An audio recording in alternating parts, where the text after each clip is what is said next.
In today's video, I'm going to teach you how to add a calendar inside Notion. This is perfect for organizing your tasks and events in one clean, flexible space. We'll start by creating a new page. Click New Page and give it a clear name like My Calendar. A descriptive title makes it easier to find and share later, especially if you're building a hub for work or school. Next, add a calendar view to the page. Type /calendar, then choose either Calendar, Full Page, or Calendar, inline. Full Page gives your calendar the entire page, which is great if this will be your main planning space. Inline lets you place a calendar inside an existing page alongside notes or other content. If you're unsure, don't worry. You can switch between these layouts later without losing anything. Now, let's add your first event. Click any date and type the event name. For example, Client Meeting.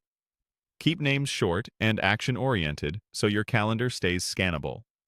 After creating an event, open it to set up useful properties. Add a time property so you can specify start times and durations. Create a category property to group items like meetings, deadlines, or personal. Add a status property for states such as planned, in progress, or done. Finally, include a notes property for any details or links you'll need. These properties make your calendar more than just dates. They turn it into a lightweight project tracker. If you want to personalize things, you can customize your calendar. Change colors to quickly spot categories at a glance. Add filters to focus on what matters, like only showing events with a specific status or category.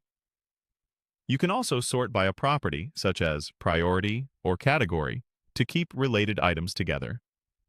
Customizing is optional, but it makes your calendar feel tailored to your workflow and helps reduce visual noise.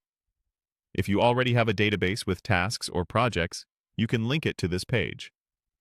Add a linked database, then switch its view to Calendar. This lets you see the same items in a calendar format without duplicating data. Everything stays in sync, so updates in one place appear everywhere. And that's how you add a calendar inside Notion. Simple, organized, and ready to use. Like, share, and subscribe for more beginner-friendly Notion tutorials.